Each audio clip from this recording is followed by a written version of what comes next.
dia 4 da nossa jornada de primeiro em Provérbios. Vamos começar no capítulo 4, no versículo 1 até onde falar que der. Conselho paternal. Filho, escutem as instruções do pai. Estejam atentos para que obtenham um entendimento, porque eu lhe dou boa instrução. Não abandone meu ensino. Quando eu era menino, em companhia de meu pai, uma criança inexperiente, mais única aos olhos de minha mãe, ela me ensinava e me dizia: que o seu coração retenha minhas palavras, guarde os meus mandamentos e você viverá. Adquira a sabedoria, o entendimento e não se esqueça nem se afaste de minhas palavras. Não abandone a sabedoria, pois ela guardará você. Ame e a proteja. O princípio da sabedoria é: adquira a sabedoria, sim. Com tudo que você possui, adquirá o entendimento. Valorize a sabedoria e ela o exaltará. Se você abraçá-la, ela o honrará. Ela porá um diadema de graça em sua cabeça e lhe entregará na coroa de glória.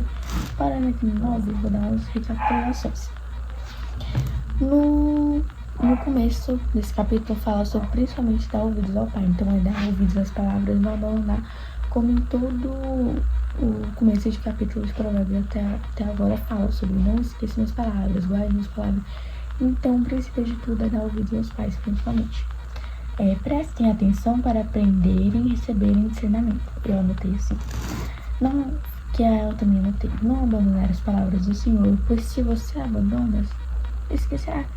É como se fosse um corretivo. Se eu abandonar esse corretivo em qualquer canto da minha casa, eu vou esquecer logo dele. Então, o principal é não se afastar da palavra, porque você vai abandoná-la e depois você vai esquecer. Então, uma derivação de comportamento que trazem o resultado final. A sabedoria o guarda. A sabedoria não se compra, ela se busca. Em troca, Deus dará um entendimento verdadeiro e a coroa de glória. Que o principal de tudo, como diz aqui, o princípio da sabedoria é adquirir sabedoria. Depois, se tiver sabedoria, você vai começar a ter um entendimento de tudo, porque sabedoria não é você sabe já começar a saber das coisas. Sabedoria é uma derivação de conhecimento que você vai obtendo ao longo dessa jornada. Entenderam? Continuando do 19. Meu filho, escute e aceite as minhas palavras, e os anos de sua vida se multiplicarão. Eu ensinei a vocês o caminho da sabedoria e o fiz andar pelas veredas da retidão. Se você andar por elas, os seus passos não se embaraçarão. Se você correr, não tropeçará. Retenha a instrução, não a deixe, guarde-a, porque ela é a sua vida. Não entre na vereda dos ímpios, nem pelos caminhos dos maus. Evite esses caminhos, não passe por ele. Desvie-se dele e passe longe. Os maus não dormem. Se não fizerem o mal, o sono deles foge deles. Se não fizerem alguém tropeçar. Porque comem o pão da maldade e bebem o vinho da violência. Mas a vereda dos justos é como a luz do alvorecer, o que vai brilhando mais e mais até o dia claro. O caminho dos ímpios é como a escuridão. Nem eles sabem que tropeçam. Parando aqui no 19, eu tirei bem assim que a sabedoria é vida. Ela não é apenas só sobre conhecimento.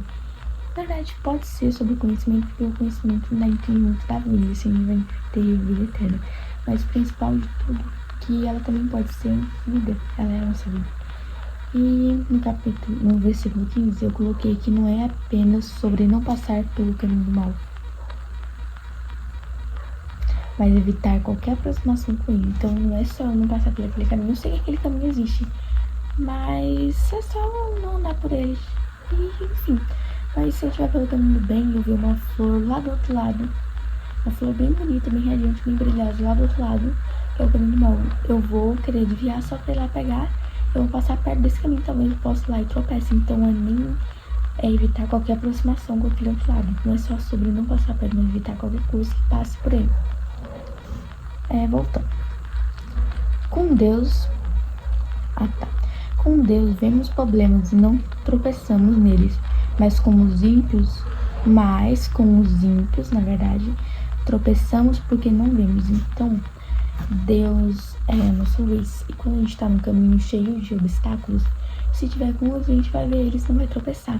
E o caminho dos ímpios é como se fosse um corredor escuro, cheio de obstáculos, e a gente soubesse os obstáculos e tropeçasse neles. Então a gente sabe que aquele mal vai trazer problema pra nós, mesmo assim a gente se arrisca lá e acaba que tropeça porque a gente não tá vendo eles. Porque, como foi falado na jornada 3, que o pecado ele vem escondido, porque uma ave não vai voar pra rede se ela ver a rede. Então, o pecado é nesse sentido. Voltando. No versículo 20, meu filho, escute minhas palavras, preste atenção aos meus ensinamentos. Mesma frase. Não deixe que eles se afastem dos seus olhos, guarde-o no mais íntimo do seu coração, porque são vida para quem os encontra e saúde para todo o seu corpo. Parando aqui no 22, eu coloquei o principal de novo, que sempre é falado em todos os capítulos até agora, que é sobre escutar, prestar atenção em ensinamentos e guardar no seu coração. Quando fala guarde no mais íntimo do seu coração, vem muito sobre aquele ditado, não julgue pela aparência, mas pelo que há dentro do coração, porque as pessoas observam muito, na verdade a gente transmite o que o nosso coração fala, que ele espelha em nós, o nosso coração espelha as nossas atitudes. Então, o principal é que o coração espelha quem somos. Deus fala que o caminho não começa completamente torto, mas pequenas inclinações. Voltando para 23, né? Adiantei. 23. De tudo que se deve guardar, guarde bem o seu coração, pois deles procedem a fonte da vida. Afaste-se de você a falsidade da boca, e mantenha longe de você a perversidade dos lábios. Que os olhos olhem direito, e que as suas vistas fixem no que está diante de você. Faça plana a vereda de Deus, para que todos os seus caminhos sejam retos. Não se incline nem para a direita, nem para a esquerda. Afaste seus pés do mal.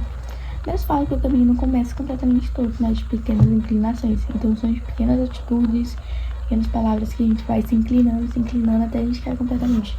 Porque a gente é esse caminho aqui.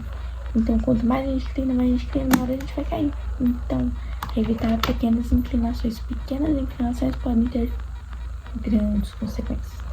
No resumo todo desse capítulo 4, ele foi bem pequenininho, mas trouxe bastante palavra. Fala principalmente sobre guardar o seu coração, porque ele é a principal fonte de tudo. O coração é a nossa principal fonte, seja do que a gente é, porque a gente não consegue fingir ser uma pessoa por muito tempo. Chega uma hora que o nosso coração não aguenta mais, ele vai explodir em realmente sons. Então comece a se perguntar o que tem dentro do seu coração. Se o seu coração tem coisas mal, comece a repensar que tipo de crente, cristão você é. E comece a moldar aos poucos, porque um coração não se molda totalmente. A gente pode se dizer que a gente é uma pedra. Você já ouviu aquela história da pedra? As pedras redondinhas, elas podiam ser um quadrado, e elas começaram a passar na água e foram se moldando até ficar perfeitos, um redondo perfeito. Então o nosso coração passa por essas etapas de molde, de ser moldado, ser moldado. Então comece a ser moldado pelo Espírito Santo. E é isso, gente, dia 4 finalizado. Espero vocês no dia 5. Pode-se dizer que a gente é uma pedra. Você já ouviu aquela história da pedra? As pedras redondinhas, elas podiam ser um quadrado, e elas começaram a passar na água e foram se moldando até ficar perfeitos, um redondo perfeito. Então o nosso coração passa por essas etapas de molde, de ser moldado. Então comece a ser moldado pelo Espírito Santo.